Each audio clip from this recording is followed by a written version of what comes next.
So we're living in difficult times right now. 2020 has just been one thing after another. This coronavirus isn't going away and it creates a lot of uncertainty. And here in the UK, where I live, there's a lot of concern about what the winter's going to bring and when we're going to get out of this. So one thing I'm hearing people talk about a lot right now is this urge to just numb out and drink at the end of the day in order to kind of get a break from the world for a bit. When stress is high, a lot of people who use alcohol for escapism end up leaning on it even more. And then it can start to feel impossible to get to the end of the day and not drink. It just feels too hard and you really crave that break from it all. I get it, I really do. But when people ask me if I ever miss those days of being able to numb out with alcohol, the honest answer is that I don't. Because actually, I think this whole concept of numbing out is a bit of a fantasy, really. Like, when you really think about it, is that really happening? Let me explain what I mean. First of all, the numbness you feel when you drink is actually very brief and it's very unreliable. You will know this if you've ever got drunk and then felt really sad afterwards. You know, that kind of teary drunkenness? Or perhaps you've got really angry and decided that this is the perfect time to get on the phone and tell your boss or your ex exactly what you think of them. In those moments, are you numb? No, your feelings aren't dead and you aren't very removed from them. So even when alcohol does help to facilitate some numbness or a distraction from how you're feeling, it's still very, very short-lived. You're actually just shuffling all your problems along by a few hours so you can come back to them at 4 a.m. when you wake up tired and hungover but somehow unable to sleep. And I don't know about you, but I used to find that when I woke up in the early hours of the morning, I wasn't exactly in a problem-solving mindset. Things seemed even worse then.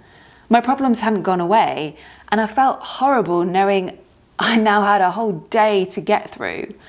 And after hours of feeling rubbish and beating myself up, you can bet I wanted to drink again at the end of it, and so the cycle continued. So if this all sounds a bit familiar, here's what I want to invite you to think about today. It's this idea of choosing your problems and the gift we all have to choose better quality problems for ourselves. So what I mean is, you can choose whether you want to have the problem of dealing with a craving to drink at night and the problem of having to sit with that for a short time whilst you figure out some other ways to unwind and process the day. Or you can choose to have the problem of waking up hungover, feeling annoyed with yourself, waking up tired with your anxiety sky high, because alcohol always makes that worse, knowing that you've got that whole day to get through and the things that were stressing you out yesterday still haven't gone away, but now you feel even less resilient and less able to cope. Out of those two problems, I know which one I would go for. I know which one I think is an easier problem to have.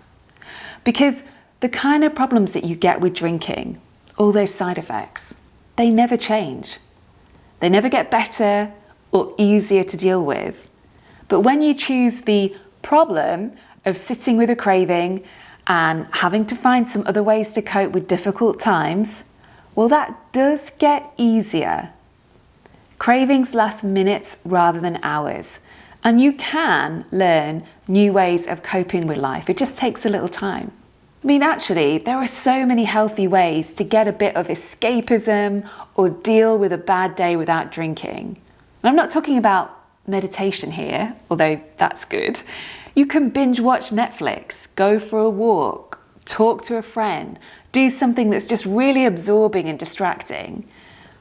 Or the other thing you can do is just let yourself feel those emotions.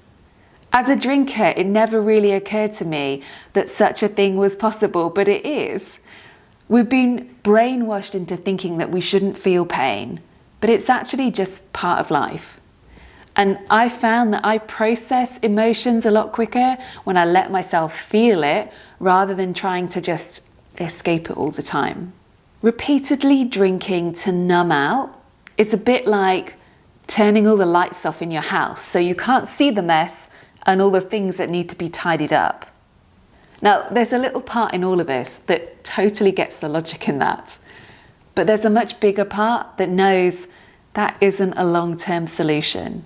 It's not really living. You don't want to spend the next few months sitting in the dark. This is your one and only life, after all.